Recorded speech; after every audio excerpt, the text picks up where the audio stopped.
శాశ్వతమైన ప్రేమతో మనల్ని ప్రేమిస్తున్నారు యేసు ప్రభువారు. మన కొరకు ఆయన సిలువ మీద ప్రాణం పెట్టారు. ఆయన నమ్మిన వారందరికీ ఉచితంగా రక్షణ ఇస్తున్నారు. ఆ ప్రేమ గల యేసు ప్రభువారు త్వరలో వస్తున్నారు రెండోసారి లోకానికి. ఆయన నమ్మిన వారందరినీ కూడా పరలోకం తీసుకువెళ్తారు. ఆ ప్రేమ గల యేసు ప్రభు నామంపేట మిమ్మల్ని అందరినీ కూడా మన కడవరి కాలం కార్యక్రమానికి ఆహ్వానిస్తున్నాను. ప్రియ సోదరి సోదరులారా, ఈ కార్యక్రమము లేమెన్ మినిస్ట్రీస్ ద్వారా సమర్పించబడుచున్నది. లేమెన్ మినిస్ట్రీస్ ద్వారా సమర్పించబడుచున్నది. మిమ్మల్ని అందరినీ కూడా ఈ కార్యక్రమానికి ఆహ్వానిస్తున్నాను.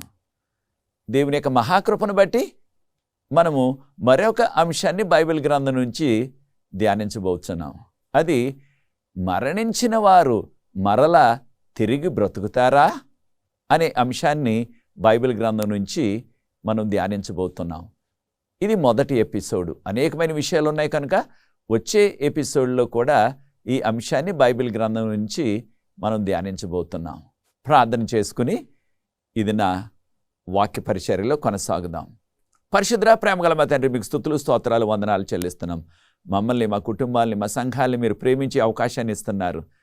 ఈ దినము నుంచి మరలా మరణించిన వారు మరలా తిరిగి బ్రతుకుతారా అనే అంశాన్ని బైబిల్ గ్రంథం నుంచి ధ్యానిస్తున్నాం. తండ్రి, మీ ప్రత్యేకమైన కృపను మాకు అనుగ్రహించి వాక్యాన్ని వీక్షిస్తున్న ప్రతి వ్యక్తిని ఆశీర్వదించండి.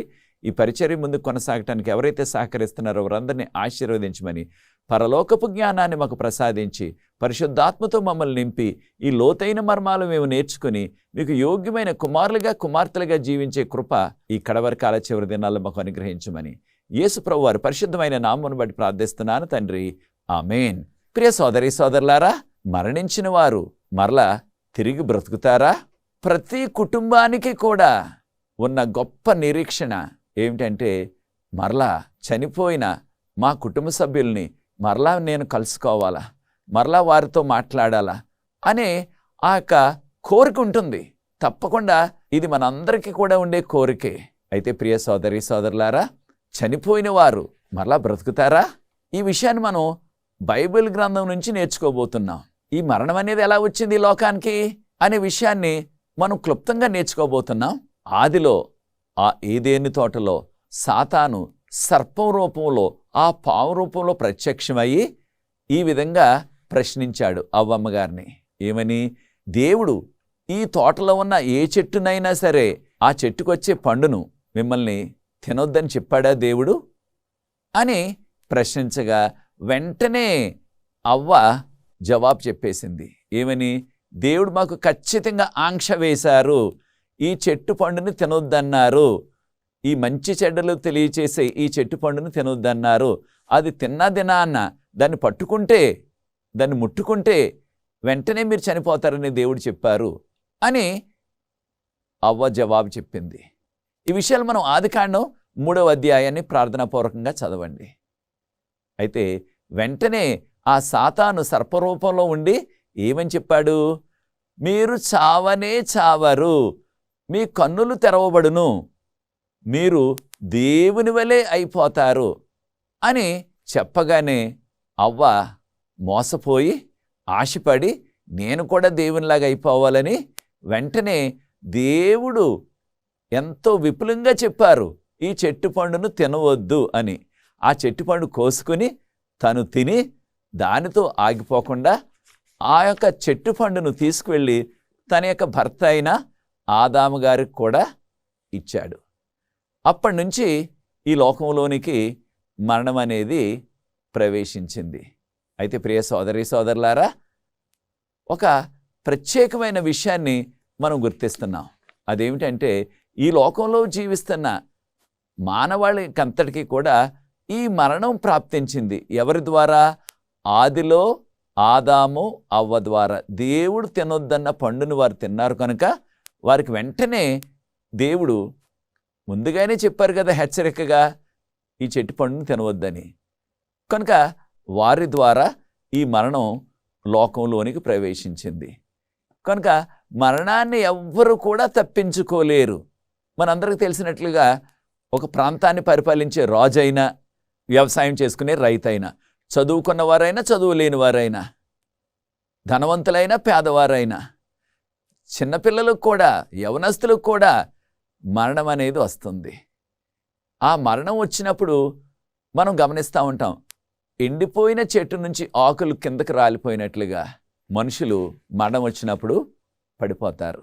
కనుక ప్రియ సోదరి సోదరులారా, ఈ యొక్క మరణం అనేది ఈ లోకంలో ప్రవేశించడానికి కారణం దేవుడు తినవద్దన్న పండుని తిన్న ఆ రీతిని బట్టి, ఆ కారణాన్ని బట్టి మరణం ఈ లోకంలోనికి ప్రవేశించింది. దేవుడు ఏమన్నారు ఆదాముతో, ఆదామా నిన్ను మట్టితో చేశాను నేను, మరలా ఒక దినాన్న మట్టిలో కలిసిపోతావు, నీవు మట్టివి. కనుకనే ఆదాము అనే పేరుకు అర్థము మట్టి. హిబ్రూ భాషలో ఈనాటికి కూడా మట్టి లేకపోతే మన్ను అంటున్నాం కదా, దానిని ఆదామా అంటారు. కనుక ప్రియ సోదరి సోదరులారా, ఈ విషయాన్ని మనం ఆదికాండం 3:19 మట్టి నుంచి నిన్ను చేశాను కనుక ఒక దినాన్ని మట్టి అయిపోతావు, అనగా నీవు మరణిస్తావు అని దేవుడు చెప్పారు. ప్రియ సోదరి సోదరులారా, దేవుడు చెప్పిన ఈ మాటలు ఖచ్చితంగా 100% కూడా ప్రతి దినం కూడా నెరవేరుతున్నాయి. ఉదాహరణకు మనకి గూగుల్లో ఉన్న సమాచారం ప్రకారంగా ప్రతిదినం కూడా ఏదో చోట రోజుకు 1,75,000 మంది చనిపోతున్నారు. అది ప్రతి గంటకు చూసుకున్నట్లయితే గంటకు లోకంలో ఏదో చోట 7,265 మంది చనిపోతున్నారని గణాంకాలు చెప్తున్నాయి. 7,265 ఒక గంటకి. అదే ఒక నిమిషానికైతే 110 మంది చనిపోతున్నారు ప్రతి నిమిషం కూడా. అంటే దేవుడు చెప్పిన మాట, మనుషులారా మీరు మట్టి అయిపోతారు అనగా చనిపోతారు అనే ఆ మాట అక్షరాల నెరవేరుచున్నది. కనుక ప్రియ సోదరి సోదరులారా, ఈ మరణాన్ని ఈ భూమి మీద ఎవ్వరు కూడా తప్పించుకోలేరు. అయితే మనకున్న ఒక భరోసా ఏమిటంటే, మరణించిన వారు మరలా తిరిగి బ్రతుకుతారా అంటే బైబిల్ గ్రంథం ఖచ్చితంగా చెప్పేది ఏమిటంటే ఖచ్చితంగా బ్రతుకుతారు. అయితే చనిపోయిన వారిని మనం జ్ఞాపకం చేసుకొని తరచుగా అప్పుడప్పుడు మనం ఎంతో దుఃఖిస్తూ ఉంటాం. నా జీవితంలో కూడా నా సతీమణి 2020లో జూలై 30వ తారీఖున మరణించారు. అయితే దేవుని సేవ చేస్తున్నప్పటికీ నాకు కూడా ఆ యొక్క సందర్భం జ్ఞాపకం వచ్చినప్పుడల్లా ఇంకా దుఃఖం వస్తూనే ఉంది. ఎంతో దుఃఖించాం, ఆ దుఃఖంతోనే సమాధి చేశాం. అయితే దేవుని నమ్ముకున్న వారుగా, యేసు ప్రభువుని నమ్ముకున్న వారుగా మనకున్న ఆ యొక్క గొప్ప నిరీక్షణ ఏమిటంటే, చనిపోయిన వారు యేసు ప్రభువుని నమ్ముకొని చనిపోయినట్లయితే వారికి ఖచ్చితంగా నిత్య జీవము ఉన్నది. ఇదే మనకున్న గొప్ప నిరీక్షణ. ఈ లోకంలో యేసు ప్రభువారు జీవించినప్పుడు ఆ బేతనీ అనే గ్రామంలో యేసు ప్రభువారు మార్త తనతో చెప్పిన మాటలు ఇవి. మార్త యొక్క సహోదరుడు లాజరు, ఆయన చనిపోయాడు, ఆయనను సమాధి చేసేశారు కూడా. అయితే యేసు ప్రభువారు ఇచ్చిన ఆ భరోసా చూడండి. ఈ విషయాన్ని మనం యోహాను సువార్త 11వ అధ్యాయం 25వ వచనంలో చదువుతున్నాం. యేసు ప్రభువారు అన్నారు, మార్త నేనే పునరుత్థానమును జీవమును అన్నారు ప్రభువారు. దానితో పాటు ప్రభువారు అన్నారు, నన్ను నమ్ముకొని ఏ వ్యక్తి అయినా సరే మరణించినట్లయితే, అనగా స్త్రీ అయినా పురుషుడైనా యేసు ప్రభు నమ్ముకుని వారు మరణించినట్లయితే వారు మరణించినను మరలా తిరిగి లేస్తారు అని యేసు ప్రభు వారు భరోసా ఇచ్చారు. ఈ విషయాన్ని మనం గుర్తు చేసుకోవాలా, ఈ విషయాన్ని మనం నమ్మాలా. కారణం యేసు ప్రభు నమ్ముకుని ఈ లోకంలో మరణించినట్లయితే వారికి ఖచ్చితంగా మరలా బ్రతికే అవకాశం ఉన్నది, వారు మరలా బ్రతుకుతారు. దానిని మనం పరలోకం, నిత్యజీవం అంటున్నాం. యేసు ప్రభు వారు లాజరు చనిపోయిన తర్వాత శిష్యులతో ఈ విధంగా చెప్పారు, మన స్నేహితుడైన లాజరు ఆయన నిద్రపోతున్నాడు, నేను వెళ్ళి ఆ నిద్రపోతున్న లాజరును మరలా తిరిగి లేవనెత్తాలా అన్నారు. ఈ విషయాన్ని యోహాను సువార్త 11వ అధ్యాయం 11వ వచనంలో. అప్పటికి లాజరు మరణించాడు, కానీ యేసు ప్రభు మరణాన్ని నిద్ర అని సంబోధించారు. అనగా బైబిల్ గ్రంథంలో మరణాన్ని నిద్రతో పోల్చారు. మనందరికీ తెలిసిన రీతిగా యోబు గారు ఈ లోకంలో ఎన్నో శ్రమలు సాతాను తెచ్చిపెట్టాడు. విశ్వాసి అయిన యోబుకు. ఈ ఆధ్యాత్మిక సత్యాన్ని మనం కూడా నేర్చుకోవాలా. మన జీవితాల్లో కూడా ప్రభు నమ్ముకున్న వారికి సాతాను అనేకమైన సవాళ్ళు తెచ్చిపెడుతున్నాడు. అయితే యోబు గారికి ఉన్న ఎంతో గొప్ప నిరీక్షణ చూడండి. ఆ నిరీక్షణ ఏమిటంటే రెండవ రాకడకు సంబంధించిన నిరీక్షణ. ఆయన నమ్మినది ఏమిటంటే ఆ రోజుల్లో, అప్పటికి ఇంకా యేసుప్రభువారు పుట్టలేదు, కానీ ఆయనకున్న నిరీక్షణ చూడండి ఏమంటున్నారు.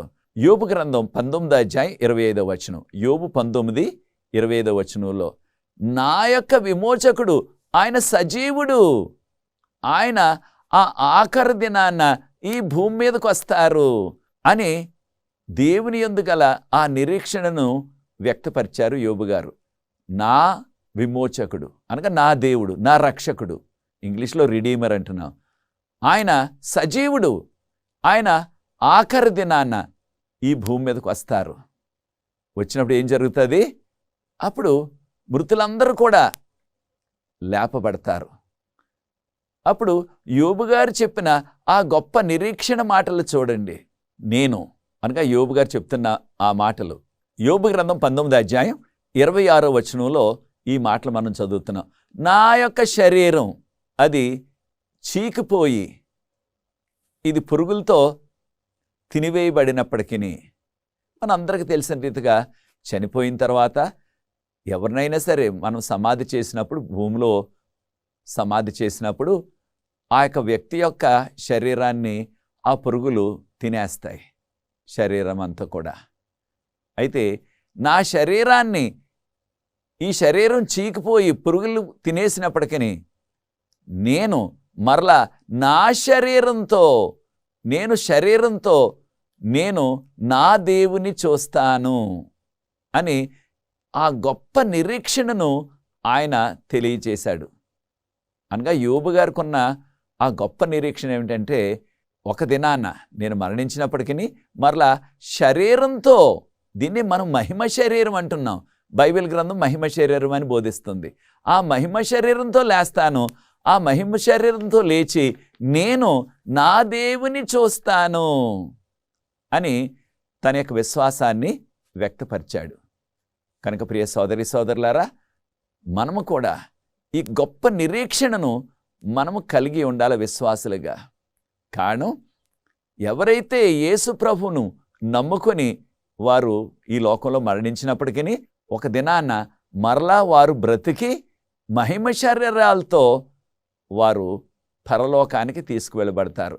అయితే ఒక అపోహ కూడా చాలా మందిలో ఉన్నది. అదేమిటంటే, మరణించిన వారు ఆ రెండవ రాకడ దినాన వారి ఆత్మ మాత్రమే లేస్తుంది అనుకునేవారు చాలామంది ఉంటున్నారు. అది సరికాదు. బైబిల్ గ్రంథంలో ఆ విషయం మనకు చెప్పబడలేదు. బైబిల్ గ్రంథం మనకు చెప్తున్నది ఏంటంటే, ఖచ్చితంగా ఆ రాకడ దినాన్న, దీన్నే రెండవ రాకడ అంటున్నాం, యేసు ప్రభు రెండవ రాకడ దినాన్న ఆయన నమ్ముకుని ఎవరైతే చనిపోయారో వారందరూ కూడా వారు మహిమ శరీరాలతో లేస్తారు. ఒట్టి ఆత్మ మాత్రమే కాదు సుమా, ఒట్టి ప్రాణం మాత్రమే కాదు సుమా, శరీరాలు కూడా వారికి మహిమ శరీరాలు వస్తాయి. ఈ విషయాన్ని బైబిల్ గ్రంథం ఎంతో విపులంగా మనకి బోధిస్తుంది. యోబు గ్రంథం 19:27 మనం గమనించినట్లయితే, నా సొంత కన్నులతో నేను దేవుని చూస్తాను. అనగా ఆ మహిమ శరీరానికి కాళ్ళు, చేతులు, కండ్లు, మన శరీరానికి ఎటువంటి అవయవాలు ఉన్నాయో ఆ అవయవాలు ఉంటాయి. అనగా శరీరం, కానీ అది మహిమ శరీరం. మహిమ శరీరం అంటే ఇక దానికి ఎంతకాలం ఉన్నప్పటికీ వృద్ధాప్యం రాదు. ఆ మహిమ శరీరానికి ఎప్పుడు కూడా ఇక వ్యాధులు రావు. దానిని మహిమ శరీరం అంటున్నాం. అనగా దేవదూతల శరీరం లాంటిది. ఎన్ని కోట్ల సంవత్సరాలు వారు జీవించినప్పటికీ ఇక వారికి ముసలితనం కానీ మరణం కానీ రాదు. ఈ విషయాన్ని బైబిల్ గ్రంథం మనకెంతో విపులంగా చెప్తుంది. బైబిల్ గ్రంథంలో మనందరికీ తెలిసిన ఒక గొప్ప విశ్వాసి దేవునితో అనేక మార్లు ముఖాముఖిగా అంటే ఆయన ముఖాన్ని, ఆయన ప్రకాశతను, ఆయన యొక్క మహిమను చూడలేదు, కానీ ఆయన ప్రశ్న అడిగితే దేవుడు వెంటనే జవాబు చెప్పేసేవారు. ఇద్దరు స్నేహితులు మాట్లాడుకున్నట్లుగా. ఆయనే మోషే గారు. ఆ మోషే గారు ఇశ్రాయేలు ప్రజలను 40 సంవత్సరాలు ఆయన ఈజిప్ట్ నుండి కానాను దగ్గర వరకు, కానాను యొక్క సరిహద్దుల వరకు, బోర్డర్ వరకు నడిపించారు. ప్రభు అన్నారు, మోషే నీవు ఈ పర్వతం మీదకి ఎక్కిరా. ఆ పర్వతం యొక్క పేరు నీబో అంటున్నారు. దానికి మరొక పేరు పిస్గా. 2 పేర్లు ఉన్నాయి. నీబో అనే పర్వతం, అదే పర్వతానికి పిస్గా అంటున్నారు. ఇది ఈనాటికి కూడా ఆ జోర్డాన్ అనే దేశంలో ఉన్నది. ఇది యోర్దాను నదికి చాలా దగ్గరలో ఉన్నదన్నమాట. అక్కడ ఉన్న ఆ పర్వతం మీదకి రమ్మన్నారు. మోషే నీవు పర్వతాన్ని ఎక్కి పైకి రమ్మన్నారు. ఈ విషయాలు మనం సమయం ఉన్నప్పుడు ప్రార్థనాపూర్వకంగా ద్వితీయోపదేశకాండం 34వ అధ్యాయంలో ఈ విషయాలు చదవండి. అప్పుడు వెళ్ళినప్పుడు ప్రభు అన్నారు, మోషే నీవు ఇక్కడ మరణిస్తావు నీవు అన్నారు. నీవు మరణిస్తావు అన్నప్పుడు మోషే గారు ఎంతో భయంతో, దుఃఖంతో, ఎంతో వణికిపోయినట్లుగా ఆ విధంగా చేయలేదు ఆయన. కారణం ప్రభువుని నమ్ముకున్నాడు కనుక ఖచ్చితంగా ఆయనకున్న భరోసా ఏమిటంటే, నేను మరణించినప్పటికీ ఒక దినాన మరలా తిరిగి లేస్తాను అనే నిరీక్షణ ఆయనకున్నది. కనుక మోషే గారు దేవుడు చెప్పినట్లుగానే ఆ పర్వతం మీద చనిపోయారు. అప్పుడు గమనించండి, దేవదూతలు దేవుడే ఆయనను సమాధి చేశారు. ఎంత గొప్ప ధన్యత, ఎంత గొప్ప ఆధిక్యత చూడండి. ఆ చనిపోయిన శవాన్ని విడిచిపెట్టేయకుండా, పట్టించుకోకుండా, వెళ్ళిపోకుండా ఎంతో గౌరవంగా దేవదూతలు దేవుడే సమాధి చేశారు. ఇటువంటి ఆధిక్యత ఏ మానవుడికి కూడా కలగలేదు. ఇటువంటి ఆధిక్యత ఏ మానవునికి కలగలేదు. ఒట్టి మోషే గారికి మాత్రమే. కారణం మోషే గారు అంత విశ్వాసి, దేవునికి ఎంతో దగ్గరగా సన్నిహితంగా జీవించిన వ్యక్తి. దీని ద్వారా దేవుడు ఎంత ప్రేమ కలిగి ఉన్నాడో అనే విషయాన్ని మనం గుర్తించాలా. ఆయన నమ్ముకున్న విశ్వాసుల పట్ల ఎంత ప్రేమ, ఎంత జాలి కల దేవుడో చూడండి.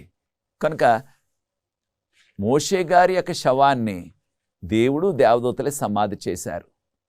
అయితే రోమీయులకు రాసిన పత్రిక 14వ అధ్యాయం 8వ వచనం, రోమీయులకు రాసిన పత్రిక 14వ అధ్యాయం 8వ వచనం గమనించినట్లయితే, మనము జీవించి ఉన్నను మరణించినను మనము యేసు ప్రభు వారమే, అనగా దేవుని వారమే.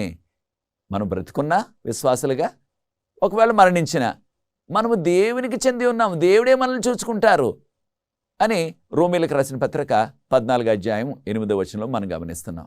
మరి యొక్క గొప్ప విషయాన్ని మనం గ్రహించాలా. అదేమిటంటే 116వ కీర్తన 116 15వ వచనం, 116వ కీర్తన 15వ వచనంలో ఈ విధంగా చెప్పబడ్డది, దేవుని యొక్క భక్తుల యొక్క మరణము దేవునికి ఎంతో ప్రియమైనది. అనగా దేవుని నమ్ముకున్న విశ్వాసులు మరణించడం అది దేవునికి ఎంతో ప్రియమైనది. దేవునికి దుఃఖం తెచ్చేది కాదు సమా, దేవునికి ఎంతో ఇష్టమైనది. కారణం ఈ లోకంలో దేవుని కొరకు వారు సాక్షులుగా జీవించారు, అనేక సవాళ్ళు ఎదుర్కొన్నారు. మరణించిన తర్వాత ఇక వారికి ఏ బాధలు ఉండవు, ఏ సమస్యలు ఉండవు. కనుక భక్తుల యొక్క మరణం దేవుని దృష్టిలో ఎంతో ప్రియమైనది అని చెప్పబడ్డది. సమాధి చేయబడిన మోషే గారిని దేవుడు ఆ విధంగానే విడిచిపెట్టేయలేదు. మోషే గారి యొక్క శవాన్ని దేవుడు, దేవదూతలు సమాధి చేశారు. అయితే ఆ విధంగానే విడిచిపెట్టేయకుండా మరలా దేవదూతలు దిగి వచ్చారు. దేవదూతలతో పాటు ఎవరు వచ్చారు? మిఖాయేలు కూడా వచ్చారు. మిఖాయేలు, దేవదూతలు కలిసి వచ్చారు. ఎవరు మిఖాయేలు? చాలా సందర్భాల్లో మనం అపోహ పడుతున్నాం. ప్రధాన దూత అయిన మిఖాయేలు అని తర్జుమా చేశారు మన భాషలో. వాస్తవానికి మూల భాషలో అది లేదు. ఇది తర్జుమాదారులు తెచ్చిపెట్టిన సమస్య. మిఖాయేలు ఒక దూత కాదు, మిఖాయేలే యేసు ప్రభువుకు మరి ఒక పేరు. పాత నిబంధనలో మిఖాయేలు అన్నారు. మిఖాయేలు, దేవదూతలు వారు దిగొచ్చినప్పుడు సాతాను వచ్చి మోషే యొక్క శవాన్ని బ్రతికించకుండా, పునరుద్ధానం చేయించకుండా అడ్డుపెట్టేశాడట. ఏమని? మీరు బహుశా మిఖాయేలుతో వాదన చేసే ఉంటాడు. ఏమని? మీరు చెప్పారు మోషేకు ఆ యొక్క బండతో మాట్లాడితే నీళ్ళు వస్తాయని. కానీ ఆ బండను కొట్టేలాగా చేసినది నేను. కనుక నా మాటకు లోబడ్డాడు మోషే. నేను చెప్పినట్టుగా చేశాడు, బండను కొట్టాడు. మీరేమో బండతో మాట్లాడమన్నారు రెండవసారి, నేను కొట్టేలా చేశాను. కనుక ఈ మోషే శవము నాది అని బహుశా వాదించడం ప్రారంభిస్తే మిఖాయేలు సాతానును గద్దించి మోషే గారిను బ్రతికించి, మోషే శవాన్ని బ్రతికించి మోషేను పరలోకం తీసుకువెళ్ళిపోయారు. ఈ విషయాలు మనం యోధాపత్రిక 1వ అధ్యాయం 9వ వచనంలో గమనిస్తున్నాం. కనుక ప్రియ సోదరి సోదరులారా, మోషే పరలోకానికి తీసుకువెళ్ళబడ్డారు. మోషే పాత నిబంధనలో యేసు ప్రభుకు సాదృశ్యం, ఇంగ్లీష్లో టైప్ ఆఫ్ క్రైస్ట్ అంటాం. కనుక ఇక్కడ జరిగిన పరిస్థితి ఏమిటంటే, యేసు ప్రభు ఏ రీతిగా చనిపోయి మరలా 3వ దినాన్ని లేచారో అదే రీతిగా మోషే గారు కూడా చనిపోయి మరలా లేపబడి పరలోకానికి దేవుడు తీసుకువెళ్ళిపోయారు. ఇప్పుడు పరలోకంలో ఉన్నారు ఆయన. మనకు ఎలా తెలుసు అనగా, యేసు ప్రభు వారు ఈ లోకంలో జీవించినప్పుడు ఆయన రూపాంతరము చెందిన కొండ, మౌంట్ ఆఫ్ ట్రాన్స్ఫిగరేషన్ అంటున్నాం ఇంగ్లీష్లో. ఆ రూపాంతరము చెందిన కొండ మీద ఎవరెవరు ప్రత్యక్షమయ్యారు? మోషే గారు, ఏలియా గారు ప్రత్యక్షమయ్యారు. వీరిద్దరు ఎందుకు వచ్చారు అనగా, మోషే గారు ఎవరికి సాదృశ్యం అంటే, ఎవరైతే విశ్వాసంగా ఈ లోకంలో జీవించి వారు మరణిస్తారో అటువంటి వారికి సాదృశ్యంగా, అనగా ఎవరైతే విశ్వాసంగా జీవించి ఈ లోకంలో మరణించినట్లయితే వారిని దేవుడు విడిచిపెట్టకుండా ఒక దినాన మరలా వారిని బ్రతికింపజేస్తారు. వారిని ఆయన మహిమ శరీరాలు ఇచ్చి పరలోకం తీసుకువెళ్తారు అని మనకు ఒక ఆధ్యాత్మిక పాఠం నేర్పించడానికి. ఏలియా గారు ఎవరికి సాదృశ్యం? ఎవరైతే విశ్వాసంగా 2వ రాకడ దినం వరకు కూడా జీవిస్తారో వారిని మరణం చెవి చూడకుండా ఏలియా గారిని ఏ రీతిగా పరలోకం దేవుడు తీసుకువెళ్లారో ఆ రీతిగా విశ్వాసులు బ్రతుకున్న వారిని అనగా మనందరినీ కూడా పరలోకం తీసుకువెళ్తారని సాదృశ్యం. కనుక మోషే ఏలియాలు ప్రత్యక్షమయ్యారు రూపాంతరం చెందిన కొండ మీద. కనుక మోషే గారు ఆ దినం నుంచి ఈనాటి వరకు కూడా పరలోకంలో ఉన్నారు. అయితే ప్రియ సోదరి సోదరులారా, ఈ విషయాలు మనం మత్తయి సువార్త 17వ అధ్యాయంలో గమనిస్తున్నాం. మోషే గారి గురించి, ఏలియా గారి గురించి, రూపాంతరం చెందిన కొండ గురించి. అయితే ప్రియ సోదరి సోదరులారా, పాత నిబంధనలో ఒక సందర్భంలో ఒక ఇశ్రాయేలుడు మరణిస్తే ఆ వ్యక్తిని సమాధి చేయడానికి తీసుకువెళ్తున్నారు. దానిని గమనించిన ఆ మోయాబీయులు శత్రువులు వారిని తరుముకుంటూ వస్తున్నారు.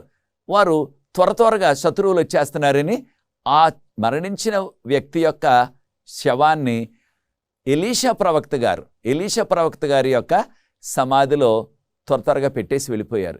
ఎప్పుడైతే ఆ శవాన్ని, ఆ చనిపోయిన మనిషి యొక్క శవాన్ని ఎలీషా ప్రవక్త గారి సమాధిలో పెట్టారో ఆ ఎలీషా ప్రవక్త గారి యొక్క ఎముకలు ఈ చనిపోయిన వ్యక్తి యొక్క శవానికి తగిలాయో వెంటనే ఆ చనిపోయిన వ్యక్తి బ్రతికి లేచి నిలబడ్డాడు. వెంటనే ఆ వ్యక్తి బ్రతికి లేచి నిలబడ్డాడు. ఎంత ఆశ్చర్యమో చూడండి, ఎంత అద్భుతమో చూడండి. ఈ విషయాన్ని 2వ రాజులు 13వ అధ్యాయం 20-21 వచనాల్లో మనం చదువుతున్నాం.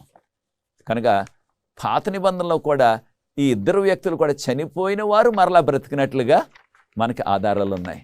చివరగా మనం గమనించినట్లయితే దానియేలు గ్రంథం 12వ అధ్యాయం 2వ వచనంలో ఎవరైతే వారు మట్టిలో నిద్రిస్తున్నారు, మట్టిలో నిద్రించడం అంటే చనిపోయిన వారిని సమాధి చేసేస్తాం మట్టిలో, మనం దాన్నే మట్టి చేయటం అంటాం కొన్ని ప్రాంతాల్లో, వారందరూ కూడా మహిమ శరీరంతో లేస్తారని దానియేలు గ్రంథం 12వ అధ్యాయం 2వ వచనంలో చెప్పబడ్డది. అయితే ఎప్పుడు జరుగుతుంది ఈ సంఘటన అనగా, చనిపోయిన వారంతా కూడా మహిమ శరీరాలతో లేచేది 2వ రాకడ దినాన్న. ఒకవేళ 2వ రాకడ దినం వరకు మనం బ్రతుకున్నట్లయితే కనురెప్పపాట్లో మనకు మహిమ శరీరం వస్తుంది. కనుక ప్రియ సోదరి సోదరులారా, మరణించిన వారు మరలా తిరిగి లేస్తారా? తప్పకుండా. బైబిల్ గ్రంథం మనకిచ్చే భరోసా ఏమిటంటే, యేసు ప్రభువు నమ్ముకొని మరణించినట్లయితే వారు స్త్రీలైనా పురుషులైనా, చిన్నవారైనా పెద్దవారైనా ఖచ్చితంగా మహిమ శరీరాలతో లేస్తారు. అప్పుడు ప్రభువారు వారిని పరలోకం తీసుకువెళ్తారు. అనేకమైన విషయాలు ఉన్నాయి. వచ్చే ఎపిసోడ్లో మరికొన్ని విషయాలు, మరణించిన వారు మరలా బ్రతుకుతారా అనే విషయాన్ని మనం మరికొన్ని విషయాలు నేర్చుకుందాము రాబో 2వ ఎపిసోడ్లో కూడా. ప్రార్థించి ఈ యొక్క మొదటి ఎపిసోడ్ని ముగిస్తాను. ప్రార్థన. పరిశుద్ధ ప్రేమగల మా తండ్రి, మీకు స్తుతులు స్తోత్రాలు చెల్లిస్తున్నాం. మాలో అనేక మంది మా కుటుంబ సభ్యులు మిమ్మల్ని నమ్ముకుని మరణించారు ప్రభువా. త్వరలో మీరు వస్తున్నారు. మేము ఊహించిన దానికంటే మీ 2వ రాకడ త్వరలో వస్తుంది. మీ రాకడలో వారందరూ కూడా మహిమ శరీరాలతో లేస్తారని, బ్రతుకున్న మాకు మీరు కనురెప్పపాట్లు మహిమ శరీరాలు ఇస్తారని, మమ్మల్ని అందరినీ కూడా పరలోకం తీసుకువెళ్తారని, యుగ యుగాలు కూడా మీతోకి ఎప్పుడు కూడా మరణం లేకుండా మేము జీవించే ఆ ధన్యత కలుగుతుందని నేర్చుకున్నాం ఈ వాక్యం నుంచి. ఈ వాక్యాన్ని వీక్షిస్తున్న ప్రతి వ్యక్తిని ఆశీర్వదించండి. ఈ పరిచర్య ముందు కొనసాగటానికి ఎవరైతే సహకరిస్తున్నారో వారందరూ కూడా ప్రత్యేకంగా దీవించమని, మీ కృపతో నింపవలసిందని యేసు ప్రభువు వారి పరిశుద్ధమైన నామమును బట్టి ప్రార్థిస్తున్నాను తండ్రి. ఆమేన్.